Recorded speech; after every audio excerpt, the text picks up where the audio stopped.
Hello viewers, and many thanks for joining me. Here we are at Rockingham on what starts as a very nice sunny day, although the forecast is potential rain, drizzles and showers throughout the day. So we'll see how we get on with the weather. This is qualifying. I don't normally put qualifying out, but I was feeling quite racy, so I wanted to get on with things, and I wasn't too far back in the pack going out for qualifying. So I decided I'm going to try and get through these Clios to get myself some space at the front. So up through the gears, down to the very sharp left-hand hairpin at the end of what is essentially the straight.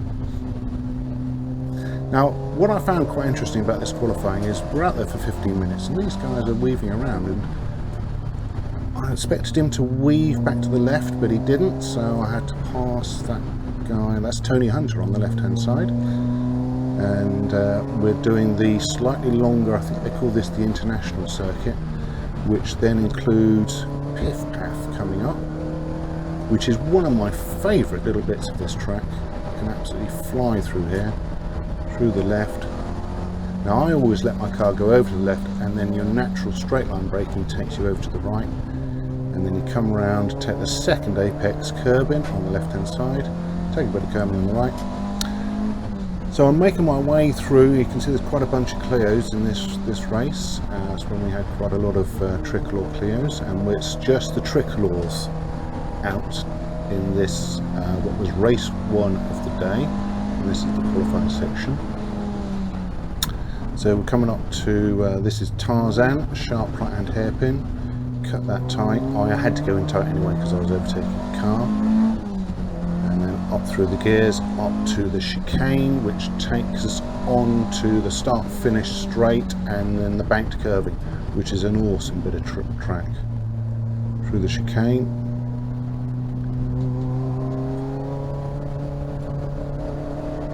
out of the chicane, I'm in third gear, up to fourth, up to fifth, over the line, and then this piece is a sweeping left-hander. Try to keep it flat from the straight into the left-hander, let the banking help you, and then I take the R of Rockingham on the right hand side of the wall there as my braking point. Brake hard down into the left-hand hairpin. Because there's no markings on the track, it's very difficult sometimes to know where to brake for some of these corners, especially that one, because you're coming off of the straight, which you're probably doing close to 130 miles an hour, and you've got to try and brake perfectly for a very sharp left-hander. So I don't know if you noticed that, but on the wall on the right hand side there's Rockingham printed, and I start my braking at the R, the beginning of the word Rockingham on the right hand side. You'll see it when we next go around. So at that point I decided I've either got to back off and give myself a bit of a gap, or get through these guys, and I could see they were kind of following the leader, so I wanted to get past these guys to get myself a nice clear bit of track ahead. So I outbrake the Clio and the Citroen, hoping he just wouldn't turn in on me, which he didn't, luckily. So now I've got myself a nice clear bit of track. Not quite at the line yet, and you'll notice I'm not revving the car right to the rev limiter. My rev lights aren't coming on. That's because I recently had the engine rebuilt in splitter liner, so I'm trying to, at the same time as qualifying, bed in a new liner with the original piston, new rings, just get it all nicely bedded in.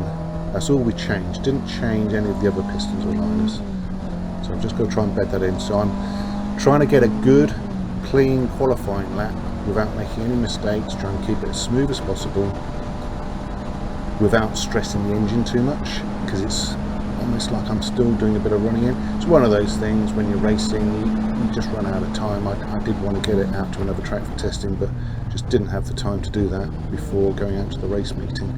So I had to do my sort of bedding in of the new piston liner during this first qualifying session. Up to this right-hander, third gear, through here, get into the apex, let the car go out towards the curb, take a bit of curb.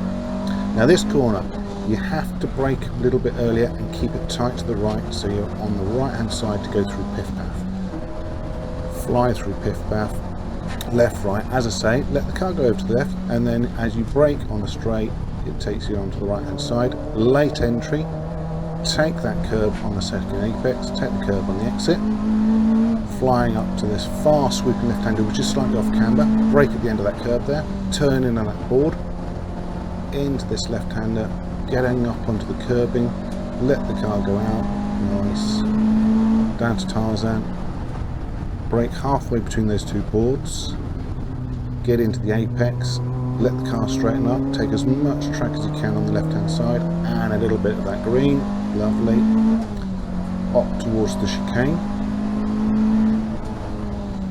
braking hard, left, right, I keep it tight for this little left and then accelerate out, just letting the car straighten up towards the wall.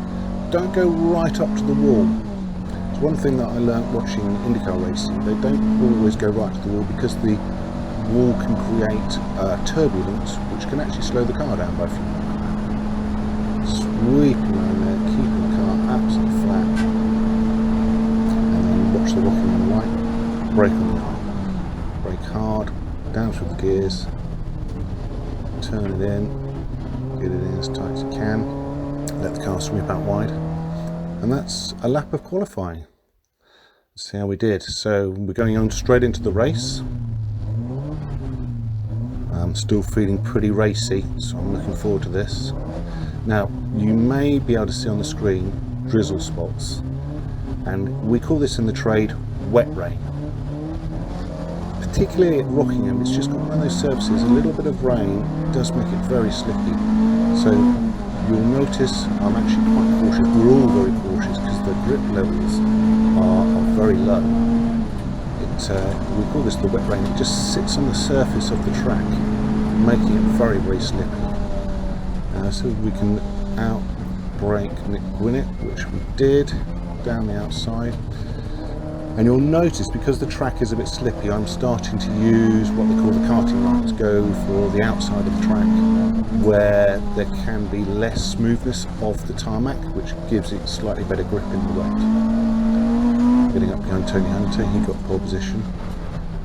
Into this right, a little bit of oversteer there. See, it's just on the edge of adhesion through piff paff, and this is my favourite little bit. Let's see if I can get him down the inside here, because everybody likes to keep to the right, which you don't need to.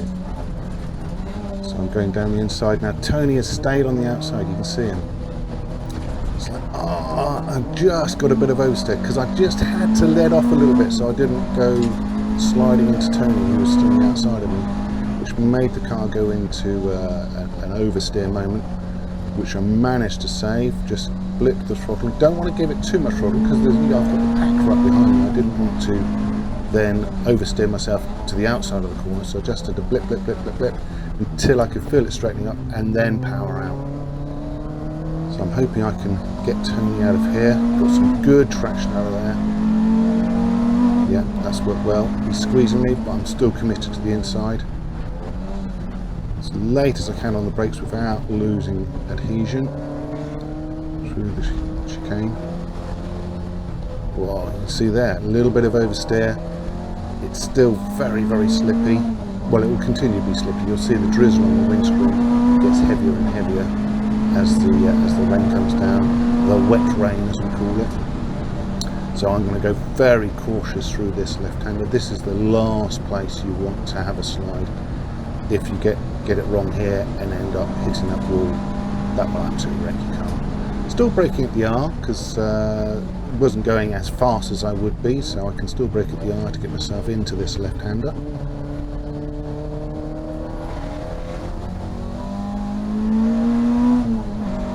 So third gear, fourth gear, down to third. So you can see where I was taking a slightly wider line there, didn't go down into the apex to just try and get as much grip as possible. Still a little flick of oversteer there into piff paff. Go straight through there and then let the car go out to the right hand side. Staying wideish, coming back for the apex because there's still a bit of grip there.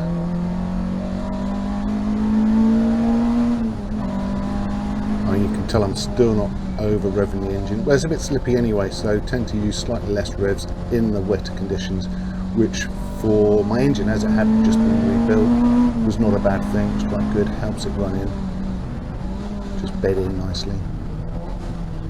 See, I'm staying wide here, haven't gone right down to the apex. Try and straighten the car up as much as possible before applying the power. So I can see in my rearview mirror, you can't see it, unfortunately I haven't got a rearview camera, but I am pulling away from the pack quite nicely, in first position. Whoa, still very slippy on the edge there. That it's just that last little piece of the chicane, when it's just a bit drizzly, that bit for some reason is a bit more slippy than the rest. Down along the straight, into the curved left-hander, very cautious still. Just do not want to have a slidey moment here. We'll squeeze the power on gradually.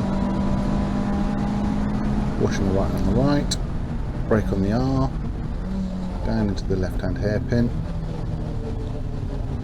See the rain gathering on the windscreen. So you can't really see the surface is wet, but it is. The camera just doesn't show it up.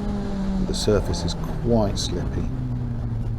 It's getting slipperier and slipperier as we go through the race.